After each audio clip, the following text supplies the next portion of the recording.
Olá, futuras e futuros delegadas e delegados de Polícia Civil de São Paulo. Eu sou o professor Cristiano Campidelli e é uma honra estar participando desta turma e é uma enorme responsabilidade dividir a disciplina Direito Processual Penal com a professora Carolina Máximo.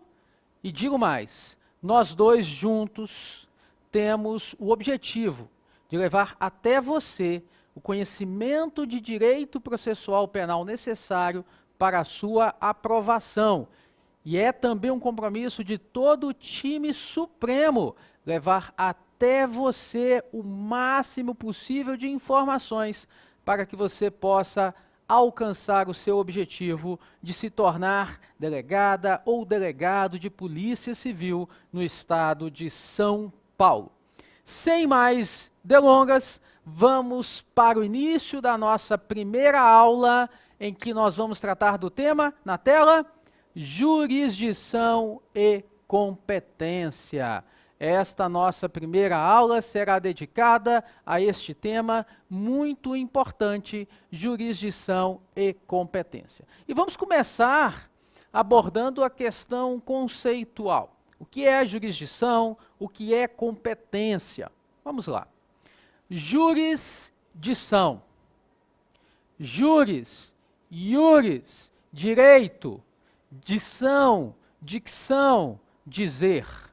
Logo, jurisdição significa dizer o direito, ou seja, significa o poder-dever que todo juiz tem de dizer o direito no caso concreto.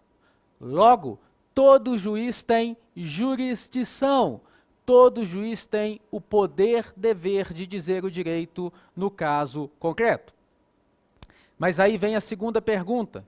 Se todo juiz tem jurisdição, se todo juiz tem o poder-dever de dizer o direito no caso concreto, qual juiz vai julgar cada caso? Aí entram em cena, entram em campo as normas de competência. São as normas de competência que irão delimitar o exercício da jurisdição. É por meio das normas de competência que nós vamos conseguir saber, dentre todos os juízes que possuem jurisdição, qual deles será o competente para julgar cada caso. Então, se de um lado a jurisdição é o poder-dever que todo juiz tem de dizer o direito no caso concreto, de outro lado, a delimitação desse poder-dever de dizer o direito no caso concreto é feita pelas normas de competência, porque são as normas de competência que vão nos dizer, dentre todos os juízes que possuem jurisdição, qual deles vai julgar cada caso determinado. Ok? Então, vista esta questão conceitual, vamos agora traçar um paralelo importante entre competência absoluta e competência relativa. A competência absoluta é aquela em que há um interesse predominantemente público. Na competência absoluta, eu tenho um interesse predominantemente público.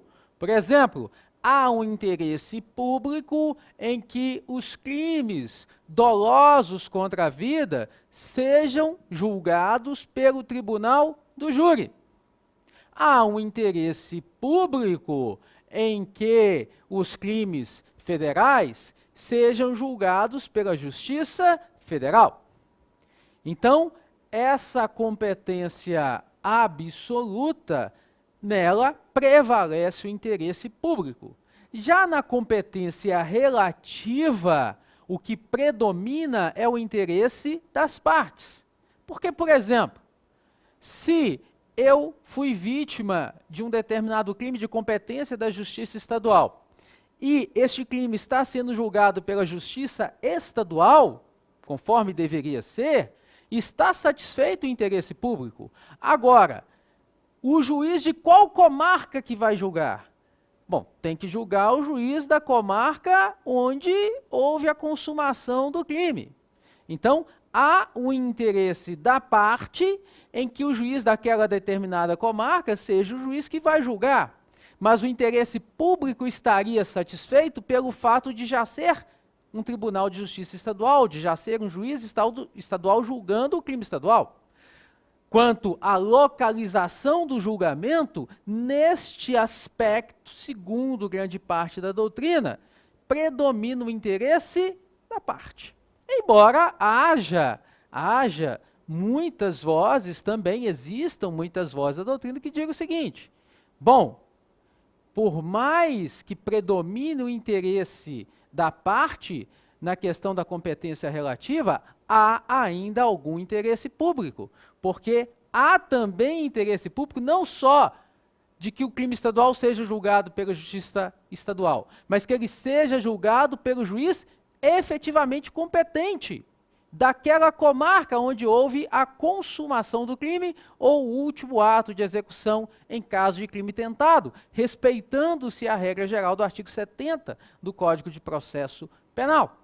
Embora a gente vá ver aqui durante a nossa aula que há uma série de exceções a essa regra geral, ok? Mas então, uma sinopse até agora da distinção entre competência absoluta e competência relativa, repito, é que na competência absoluta predomina o interesse público. Já na competência relativa, predomina o interesse da parte, embora haja ainda algum interesse público na competência relativa, ok? E claro, há também interesse da parte na competência absoluta, mas a questão é, na competência absoluta, o que predomina é o interesse público. Na competência relativa, o que predomina é o interesse da parte.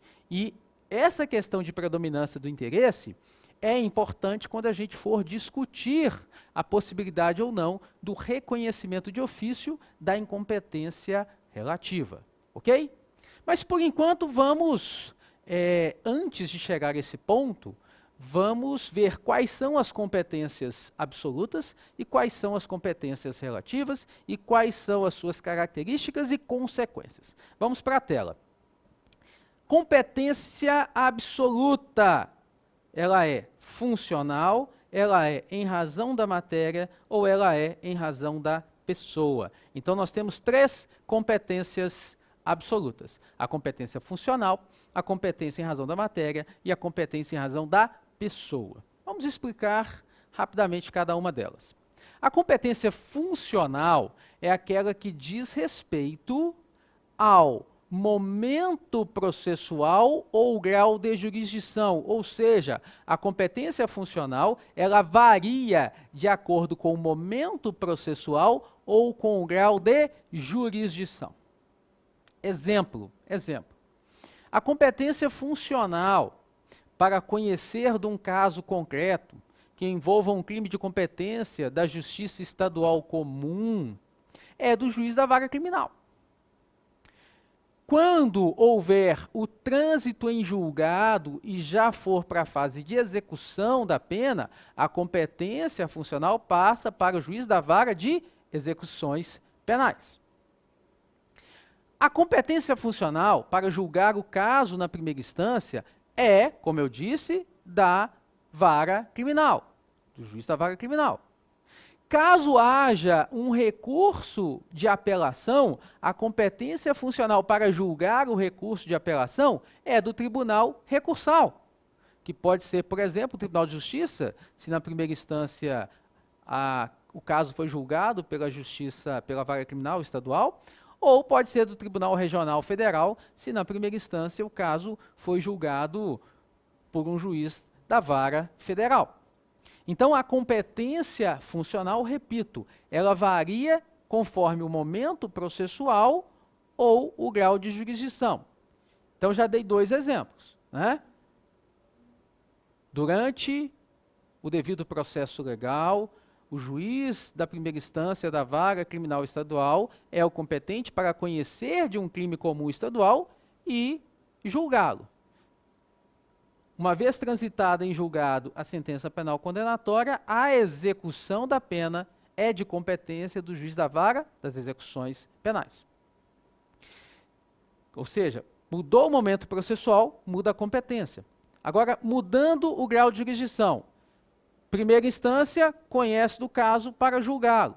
Se houver um recurso de apelação, a competência funcional passa a ser do Tribunal Recursal. Pode ser o Tribunal de Justiça ou o Tribunal Regional Federal, conforme o caso, ou ainda Tribunal Regional Eleitoral, se tratar de crime eleitoral. Se houver um recurso especial, a competência funcional passa a ser do Superior Tribunal de Justiça. E se houver um recurso extraordinário, a competência funcional passa a ser do Supremo Tribunal Federal. Okay? Então, competência funcional, ela vai variar conforme o momento processual ou o grau de jurisdição. Aí eu vou mostrar para vocês duas súmulas. Deixa eu só localizar aqui as súmulas, que eu quero mostrar para vocês sobre essa questão da competência funcional. Vamos para a tela, primeiro a súmula 611 do Supremo Tribunal Federal, que diz o seguinte, olha, transitada em julgado a sentença condenatória, compete ao juízo das execuções a aplicação de lei mais benigna.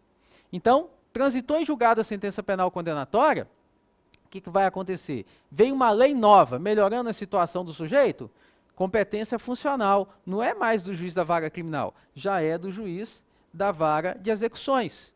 Por quê? Porque a competência funcional já é dele, já está em execução de pena a competência do juiz da vara de execuções. Um outro exemplo é a súmula 192 do STJ, na tela.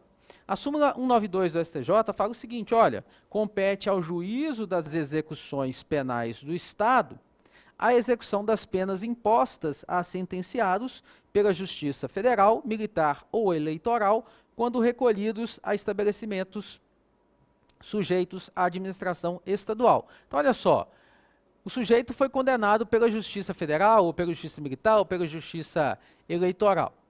Só que ele está preso no estabelecimento do Estado.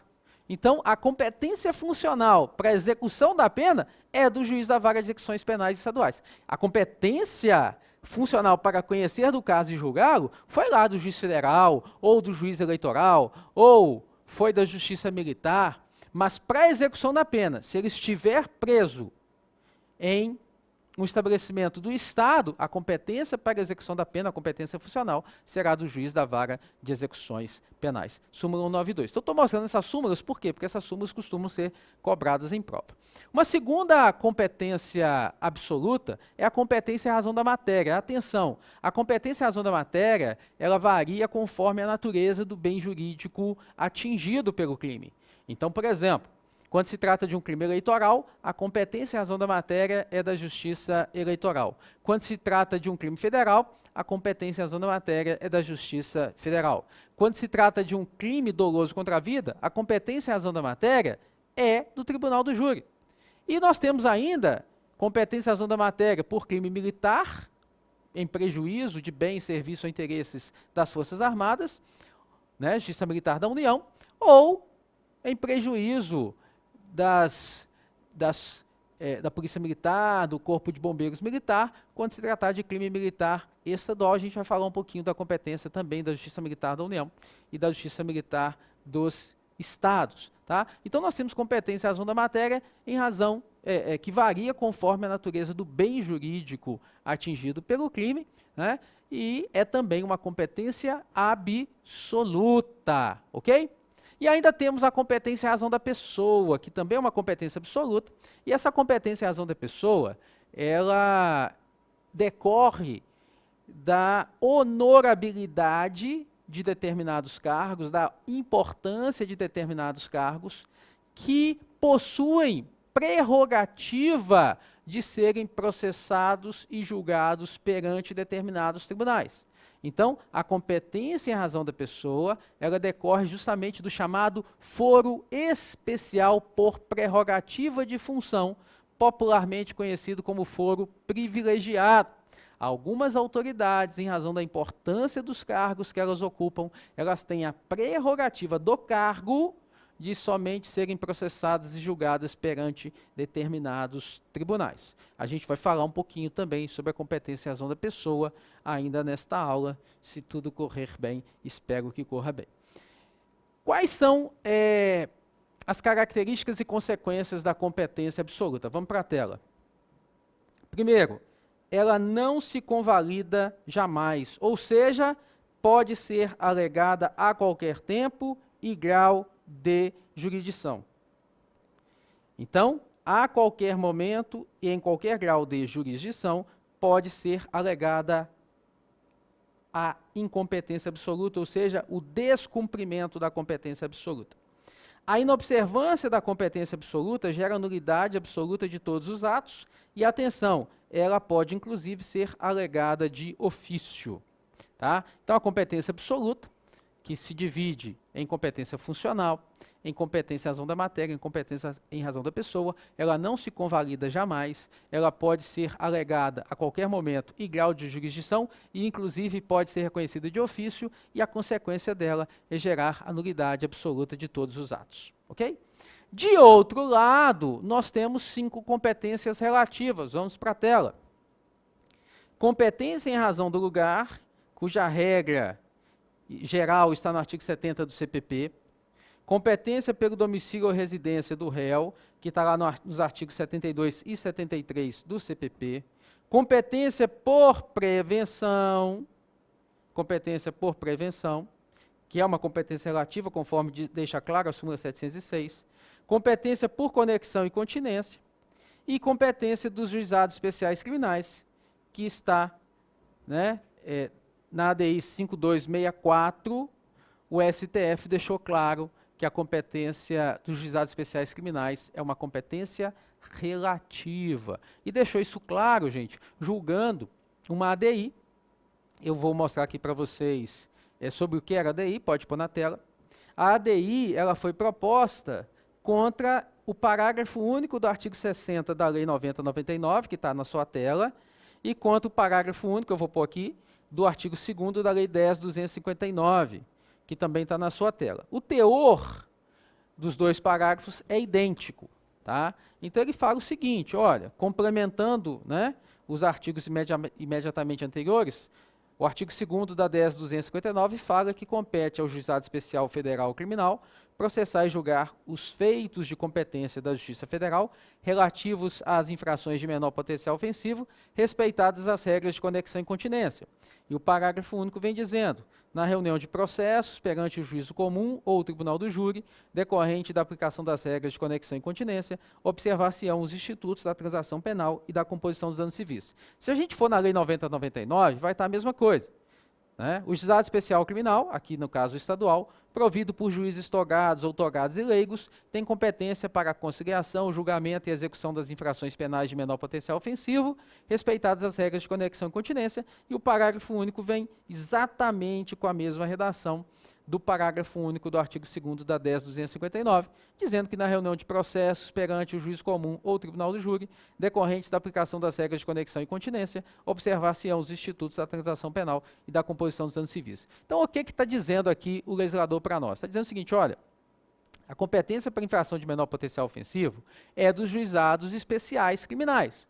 Se for estadual, né, estadual. Se for federal, Juizado Especial Criminal Federal, lembrando, a gente vai ver no 109, inciso 4 da Constituição, lembrando que a Justiça Federal não julga contravenções. Então, contravenções penais vêm sempre para o Juizado Especial Criminal Estadual. Bacana? Artigo 109, inciso 4 e súmula 38 do STJ.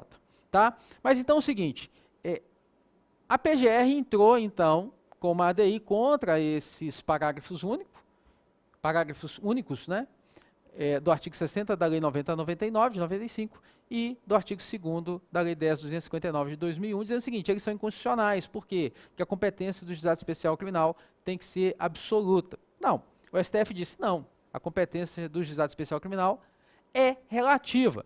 Então, se eu tiver uma infração de menor potencial ofensivo, ela vai ser julgada pelo GCRIM, Juizado Especial Criminal. Mas se ela estiver conexa ou continente com uma infração de maior potencial ofensivo ou com um crime doloso contra a vida, ela segue essa infração de maior potencial ofensivo para o juiz da vara criminal comum ou para o tribunal do júri. Ela segue. Conexão e continência, ela segue, reunida no mesmo processo, vai lá, ou para o juiz da vara criminal comum ou para o tribunal do júri. Só que lá no tribunal do júri, o que é que diz a lei? Pode pôr na tela. Lá no tribunal do júri ou lá na vara criminal comum, serão respeitados, serão observados os institutos da transação penal e da composição dos danos civis. Então, o que acontece? Suponhamos que o sujeito pratique um crime de homicídio doloso, qualificado, conexo com uma lesão corporal leve. O que vai acontecer? Os dois crimes vão para o mesmo inquérito, mesmo processo, vão lá para o tribunal do júri, né? Mas em relação à infração de menor potencial ofensiva, em relação à lesão corporal, caberá a observação dos institutos, tanto da composição dos danos civis, quanto da transação penal. Ok? Então, por exemplo, o sujeito matou uma pessoa e lesionou levemente uma segunda pessoa. Em relação a essa lesão corporal, né, desde que não seja contra a mulher no contexto doméstico ou familiar, porque aí não aplica a Lei 90/99, e esses dois institutos estão nela, então afasta. Mas se não for contra a mulher no contexto doméstico ou familiar, for contra um sujeito, né, na rua, alguma coisa assim, né, não sendo uma questão de violência doméstica contra a mulher, pelo homicídio, tribunal do júri, por conexão, segue a lesão corporal leve, só que em relação à lesão corporal leve, caberão os institutos da composição dos danos civis e da transação penal. E o Supremo disse que isso é constitucional. Ok? Bacana até aqui? Tranquilo? Tá. Atenção, gente, uma súmula que eu quero mostrar para vocês aqui, nesse aspecto, é a súmula 706, porque quando trata de prevenção, a súmula 706, eu separei ela aqui para mostrar para vocês, pode pôr na tela, ela diz expressamente que é relativa à nulidade decorrente da inobservância da competência penal por prevenção.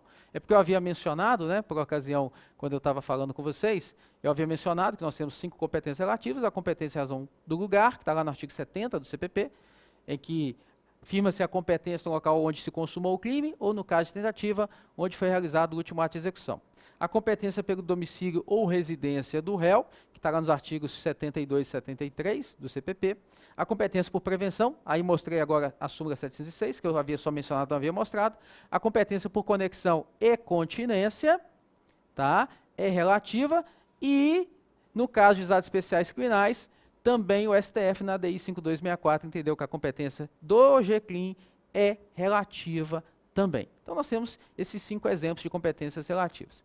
Quais são as características e consequências da competência relativa? Pode ir para a tela. Primeira coisa, doutrina defende que ela deve ser alegada no primeiro momento de defesa, ou seja, no prazo de resposta à acusação, deve a defesa, em exceção de incompetência ou em preliminar na resposta à acusação, alegar a incompetência relativa, alegar o descumprimento da competência relativa, sob pena de preclusão. Tem que alegar no primeiro prazo da defesa. Segunda questão, vamos para a tela. A sua inobservância gera nulidade relativa dos atos decisórios, ou seja, é possível que o juiz competente aproveite os atos instrutórios. O juiz efetivamente competente para onde forem os autos, ele pode decidir se aproveita ou não os atos instrutórios, mas os atos decisórios, eles são nulos, ok? E aí vem uma pergunta, ao final. Pode ser alegada de ofício a competência, o descumprimento da competência relativa? Pode haver alegação de ofício? O juiz pode de ofício reconhecer a sua incompetência relativa? Vamos lá. Primeiro ponto. Doutrina majoritária diz que sim. Doutrina majoritária sustenta que a incompetência relativa pode ser alegada de ofício pelo juiz, ok? Então, posição majoritária da doutrina. A incompetência relativa pode ser alegada de ofício. Bacana. Nós temos uma segunda posição doutrinária, encabeçada por Eugênio Pacelli, que sustenta o seguinte: a incompetência relativa pode ser alegada pelo juiz de ofício somente até antes da instrução criminal, porque uma vez realizada a instrução criminal, considerando o princípio da identidade física do juiz, que está lá no artigo 399, parágrafo 2º do CPP, o juiz que fez a instrução deve proferir sentença. Então, uma vez feita a instrução, não pode mais o juiz alegar sua incompetência de ofício, porque deve ele proferir a sentença. Então, uma segunda posição doutrinária uma posição moderada, alega que, olha, tudo bem, o juiz pode reconhecer sua incompetência relativa de ofício, mas desde que seja até antes da instrução. Após a instrução criminal, pelo princípio da identidade física do juiz, não pode mais fazê-lo, e o Pacelli sustenta isso com base no artigo 399, parágrafo 2º do Código de Processo Penal. Agora, a doutrina minoritária sustenta, e aqui usando os ensinamentos de Gustavo Henrique Badaró, que é um outro autor que eu gosto muito, Gustavo Henrique Badaró sustenta que a incompetência relativa não pode ser alegada de ofício. A incompetência relativa não pode ser alegada de ofício. E há precedentes do STJ, no material para vocês, eu coloco pelo menos 2 precedentes do STJ nesse sentido, dizendo que a incompetência relativa não pode ser alegada de ofício. Há, inclusive, gente, uma súmula, a súmula de número 33 do STJ, fala isso expressamente, que a incompetência relativa não pode ser alegada de ofício. Só que é uma súmula da segunda seção, que é a segunda seção do STJ, é uma seção cível. E aí a doutrina majoritária diz o seguinte, olha, essa súmula 33 do STJ não se aplica ao processo penal, porque ela é cível. Só que doutrina minoritária e o próprio STJ sustentam, né, que essa súmula 33 da segunda seção aplica-se sim de forma subsidiária ao processo penal. Então, por meio de uma interpretação de que no processo penal cabe sim, né, uma interpretação, uma aplicação subsidiária do processo civil, de que o processo civil ele pode ser aplicado subsidiariamente ao processo penal. Então, a súmula 33 do STJ, que é da segunda seção, que é cível, pode sim ser aplicada subsidiariamente ao processo penal sem qualquer problema. Ok? Bom, isso acabou sendo submetido ao Supremo Tribunal Federal, e o Supremo Tribunal Federal decidiu, no caso, pode pôr na tela, no caso Lula versus Moro, no HC 193726, o STF decidiu que a incompetência relativa, ela pode sim ser reconhecida de ofício. Então hoje, como é que a gente está? Vem para mim. Eu coloquei no material aqui tudo isso, tá? Então a gente tem doutrina majoritária, no nosso material aqui, representada por Renato Marcão, por Guilherme Madeira Desen e por Auri Lopes Júnior. Doutrina majoritária sustenta que a incompetência relativa pode ser reconhecida de ofício. Ok? Eu tenho uma doutrina intermediária, encabeçada pelo Eugênio Pacelli, que fala: pode ser a incompetência relativa reconhecida de ofício somente até antes da instrução criminal, depois, pelo princípio da identidade física do juiz, não é mais possível ao juiz fazê-lo de ofício, esse reconhecimento. E eu tenho uma doutrina minoritária, encabeçada por Gustavo Henrique Badaró, que fala: a incompetência relativa não pode ser reconhecida de ofício, e tenho precedentes do STJ que dizem a mesma coisa: a incompetência relativa não pode ser reconhecida de ofício, e citam, inclusive, a súmula 33 do STJ, que, embora seja cível, aplica-se de forma subsidiária ao processo penal. Ok?